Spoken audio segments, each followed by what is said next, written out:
Bapak, Ibu, dan teman kece, bolehkah siswa pakai ChatGPT untuk buat PR? Ketik saja pertanyaannya, lalu jawabannya langsung keluar dengan cepat. Wah, tapi bukannya ini terhitung menyalin dan tidak mendidik ya? Beberapa saat yang lalu, debat ini sempat ramai. Nah, ChatGPT adalah satu contoh penggunaan AI di bidang pendidikan. Simak video berikut untuk paham lebih lanjut tentang AI.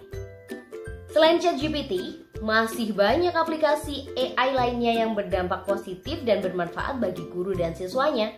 Misalnya, AI bisa loh dipakai untuk mempermudah tugas-tugas administrasi guru, memberikan pembelajaran yang personal sesuai dengan tingkat kemampuan dan minat siswa, serta meningkatkan keterlibatan siswa dengan pembelajaran yang lebih menarik. Wah, hebat ya! Tapi bagaimana persisnya AI bisa digunakan untuk hal-hal itu? Pertama, AI pada chatbot atau virtual assistant dapat digunakan sebagai tutor belajar ketika siswa belajar secara mandiri. AI dapat membantu siswa dalam menjawab pertanyaan, berdiskusi, dan mengerjakan tugas-tugas akademis. Setiap siswa memiliki pola belajar, minat, kekuatan, dan kelemahan yang berbeda-beda.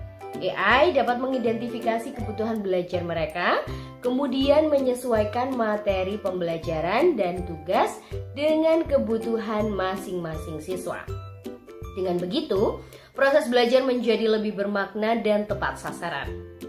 Bagi guru, AI dapat membantu dalam manajemen kelas dan tugas administratif seperti mengatur jadwal, mengelola catatan, dan merencanakan kegiatan akademis. Dalam proses pembelajaran di kelas dibutuhkan variasi media ajar agar siswa tidak bosan atau menyesuaikan dengan gaya belajar siswa, baik yang visual, auditori, maupun kinestetik. Pembuatan media ajar tentu membutuhkan waktu dan usaha lebih bagi guru. Oleh karena itu, teknologi AI dapat membantu guru untuk membuat media ajar dengan lebih mudah dan cepat. Tipe AI yang digunakan adalah AI generatif yang dibekali dengan banyak data untuk menghasilkan konten baru yang relevan. Hanya dengan memasukkan perintah tertentu, AI akan mengubahnya menjadi media yang diinginkan. Misalnya teks, gambar, flashcard, mind mapping, suara, video, presentasi, atau kuis. Guru dapat mengombinasikan penggunaan AI dalam pembelajaran kolaboratif atau pembelajaran berbasis proyek. AI dapat mendukung kolaborasi siswa untuk berinteraksi secara real time, berbagi ide, dan menyelesaikan masalah bersama. AI juga dapat membantu memecah konsep yang kompleks menjadi langkah-langkah yang sederhana. Hal ini dapat mendorong siswa untuk berpikir kritis dan memahami materi secara utuh, bukan sekedar menghafal dan memperoleh nilai. Pada aktivitas asesmen atau penilaian siswa, guru dapat menggunakan AI untuk mengoreksi tugas atau ujian secara otomatis. AI juga dapat membantu mengidentifikasi adanya plagiat pada tugas siswa. Setelah itu, AI akan menganalisis hasil penilaian dan menentukan bagian mana yang sudah dipahami dengan baik dan yang masih perlu ditingkatkan. Guru kemudian dapat menentukan tindak lanjut yang sesuai. Dengan begitu, siswa yang lambat paham tidak tertinggal terlalu jauh, sedangkan siswa yang cepat paham tidak merasa bosan. Pada tahap selanjutnya, dengan menganalisis data pencapaian siswa yang sudah ada, AI juga dapat memprediksi keberhasilan siswa dan membantu mengidentifikasi bagian-bagian mana yang nanti perlu mendapatkan perhatian. Di balik manfaat dan kelebihannya, AI tetap memiliki batasan sehingga perlu digunakan secara hati-hati dan bijak. AI sebaiknya tidak dipakai sebagai jalan instan untuk menyelesaikan tugas atau mengambil keputusan. Informasi yang diberikan oleh AI tidak selalu akurat dan mungkin mengandung bias. Jadi, tetap perlu diperiksa lagi. Resiko penyalahgunaan data juga ada ketika menggunakan AI. AI mampu mengumpulkan data, memproses, dan menghasilkan informasi yang berpotensi sensitif. Oleh karena itu, jangan sembarangan memasukkan data pribadi atau hal-hal negatif ketika menggunakan AI. Cara pencegahan lainnya adalah dengan menggunakan browser secara anonim atau dengan mengaktifkan VPN. Penggunaan AI dalam bidang pendidikan memberikan kemudahan bagi siswa maupun guru untuk meningkatkan efisiensi dan kualitas pembelajaran. AI dapat dijadikan sebagai mitra atau pelengkap dalam proses pembelajaran. Sekarang, sharing yuk, apakah ChatGPT boleh digunakan siswa untuk membuat PR atau ujian? Kenapa? Ditunggu pendapatnya di kolom komentar ya. Jangan lupa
ada 5 pertanyaan. Terus di lembar ketiga itu menulis penerapan kecerdasan AI di berbagai bidang seperti apa. Nah, yang terakhir itu diskusikan. Yang terakhir itu yang didiskusikan, yang terakhir itu nanti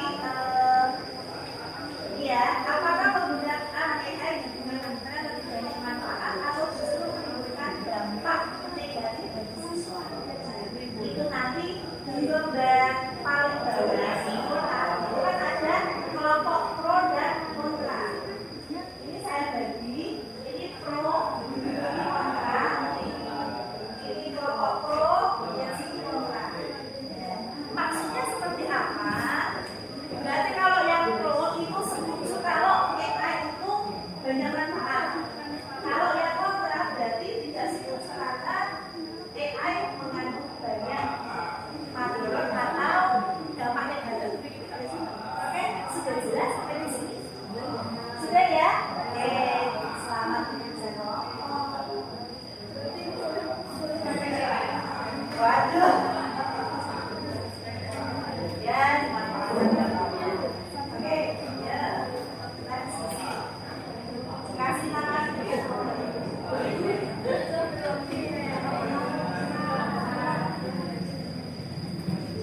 Sama-sama tahu jawabannya, tapi tidak pemahamannya. Jadi nanti ujungnya di ujian bagi yang sering menggunakan AI tanpa belajar tidak bisa mengerjakan, dan yang belajar itu yang bisa lebih lebih menambah wawasan, sehingga kesenjangan ini tadi yang membuat negatif bagi siswa kalau ketergantungan dengan AI. Ada tanggapan? Gimana tadi? Berulang bingung. Ulang itu tadi. Yang kami tanggapinya tadi kesenjangan akses dan ketidakadilan. Tentu tidak adil bagi siswa yang belajar dan tidak belajar. Karena ketika jawabannya sama-sama benar, berarti kan nilainya sama-sama tinggi, tapi kan beda pemahaman. Jadinya kan yang bagi yang belajar itu kan lebih merasa tidak adil bagi yang teman-teman yang tidak belajar. Ya, semangat.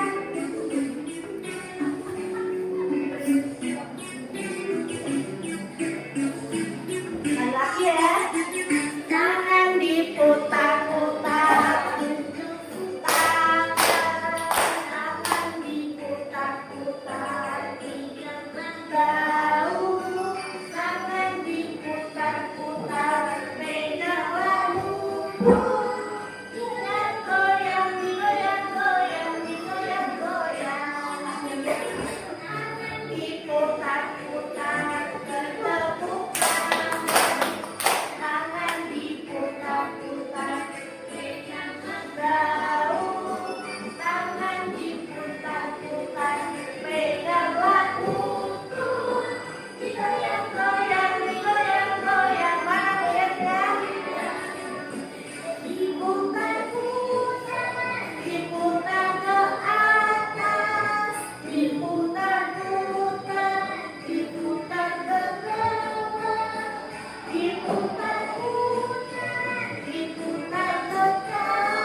Biasanya joget dangdut wae. Oke, kita kasih vlog. Siap.